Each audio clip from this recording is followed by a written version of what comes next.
Cooper for the touchdown. But the Eagles, they would respond. Carson Wentz hitting Nelson Aguilar on the deep pass. Beautiful play there. And then Darren Sproles would even up the score with less than 2 minutes to go right here. So we are heading into overtime. Less than 4 minutes left, 4th and 1. Zeke barely picks up the first down. And then 3 plays later, the ball's deflected. Cooper grabs it, takes it in the end zone. That was the game winner. Cowboys win their 5th in a row. Dak with over 450 yards. Cooper over 200 yards. And here he is after the game. I mean, I've been running a lot of slant routes since I got here. I beat these guys on a lot of slant routes when we first played them. That guy knew I was running the slant. So I just stayed with the ball, and thank God. Thank God. Thankful for this team we have, this team, this coaching staff, and be able to just to continue to fight. And when things were up, things were down, a team that never wavered, that never blinked, that never doubted us coming out on top. I'm thankful for that, honestly. Coach, how impressed were you with the Cowboys in this win? You know, I want to be more impressed, but I'm not. I just can't. I can't get on board yet. And even that last play, he's running a slant. The cornerback has hard inside position. The ball should not have been thrown. It should have probably been picked off, and it bounces up, and they score a touchdown. And look, the football gods played a big role in a lot of games yesterday. The Kansas City game on the fumble, the New England game, that game. You know, there were bounces yesterday that dramatically changed games like this. But to throw the slant on a corner sitting with hard inside leverage, easily could have been picked off. And then you had the 3 turnovers early in the game. To have this discrepancy of production and time of possession and the game to come into overtime like it did, I just don't. It's just hard for me to jump on board. Well, but here's where I will give Dak credit. That play notwithstanding, even if that play's just good fortune, good luck. And see, you talked about that play earlier. But don't you think it was? Oh, absolutely. And some of that's on Amari, I think. Well, I disagree with Coach a little bit because they did have a slant on. Now, it should have been more of a 2-step slant because typically, if you run a 4-step or 5-step slant, you're not going to be able to get it off. So I disagree. He stayed with the route. They probably had to call it and run it on. So regardless of what they were going to do, and felt like that hot was built in because he did have a free runner coming on that side, on the left side of the protection. So typically you're going to run 1 or 2 steps and get in there right now. So I disagree with Coach just a little bit with the hot. But as far as the DB being in perfect shape, have we seen these plays go the other way, which I told you earlier?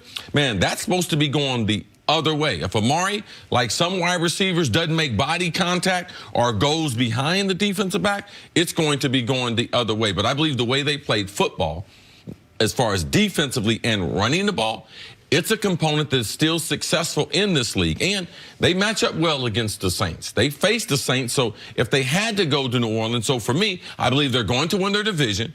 They're going to be in the playoffs. The team that has the best record, they've already beaten them. So for me, those are legitimate reasons why they're in contention compared to aesthetically what did the game look like. There's all kinds of teams going to struggle through 3 quarters.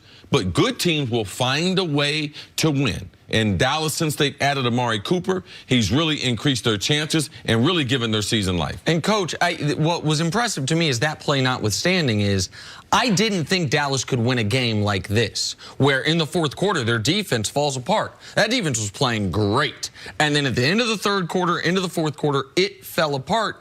And Dak played, I thought, in fact, I know the best stretch of football he's played since the playoff game to Green Bay his rookie year. Like, we can show the numbers, even if you want to put a little asterisk on that last touchdown. Through 3 quarters, Dak was having a horrid game. There's 2 interceptions and a lost fumble.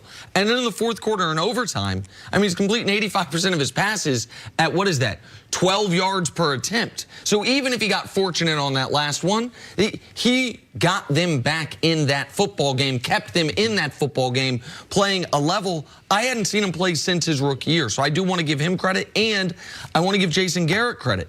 That 4th and 1 call is a hard call to make. A field goal doesn't win it for you, but it puts you in good position. You're inside 4 minutes. You have a great defense, but This is their biggest game of the year. This is the game that essentially clinches the division for them. I know you don't like looking ahead, but at this point for Dallas, they would have to go 0-3, and Philly would have to go 3-0. Any other result, Dallas wins the division. So this game clinches the division. He said, you know what? I'm going to put the ball in my best player's hands, Zeke, and see if we can win the game without Philly ever getting the ball back.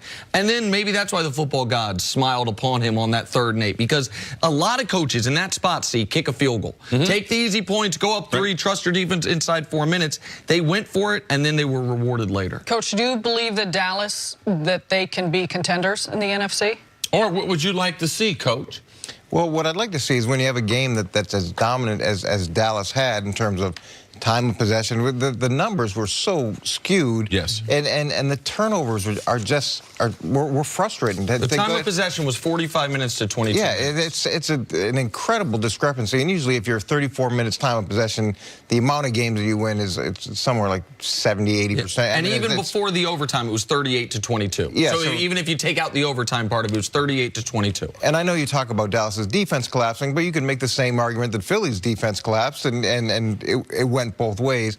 It's just those turnovers. Look, I really do like what they've done with Amari Cooper, the element that Amari Cooper adds to that offense, the fact that now they can run the ball with Zeke and take meaningful shots, and when they get defenses into those 8-man boxes where it's isolated outside, they've got a guy that can actually go downfield and make big plays. To me, that's a huge difference, and the chemistry seems to be there now between those two players. It's just watching this game was frustrating because it looked dominant, and then these turnovers were punctuated throughout the game to where you're just waiting for them to get out of their own way in a lot of ways. And the other side of this game is Philadelphia. This was a microcosm of their whole year.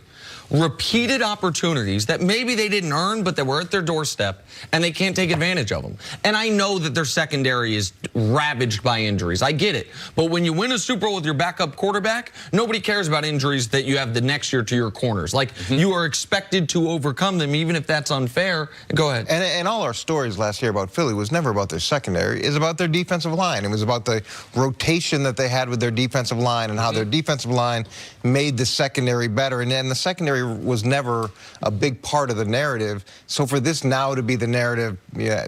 And the other story about Philly last year was historically good on 3rd down. That's not me being like prisoner of the moment. That's what the numbers said. They're 1 of 9 yesterday on 3rd down. They've been a below average 3rd down team all year. This was, I laid out a minute ago how the Cowboys have essentially won the division. If Philly won this game, they would be in the lead in the division thanks to tiebreakers, and they couldn't take advantage. Yeah, I got to give credit to one person because Philadelphia, it's so much better than New England. There's one guy. Coach Mangini warned us.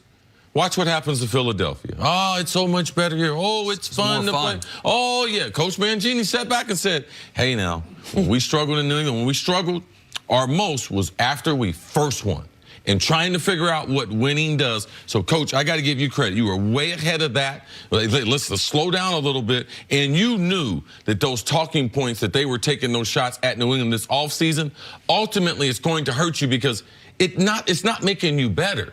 How are you concentrating on the team you won that's in the AFC compared to all the other things you need to do necessary to building your football team and building on that first championship that the Eagles had won? Yeah, Teddy Atlas always says success is like a martini. It relaxes you. And you forget all the things that you need to do to get to that level, and the fact that now everybody's chasing you, so you got to do all those things you did well a little bit better than you did the year before. Hey, Kettle, let's do this. In our dressing room, let's get I was going to say, we're going to let Coach go back, have a martini, let you relax for a little shake bit, it up. Bring it down. Like some shaking, right? 2 hours, please. Right. 2 hours. All right, coming up, how were the Bears able to dominate the Rams offense? That's next on First Things First. Coach is a foodie, I like though. that line. Coach is a good dinner date now. I typically get a few of them a year. I've never gotten an invite. We did this thing. He's just going to move right past it.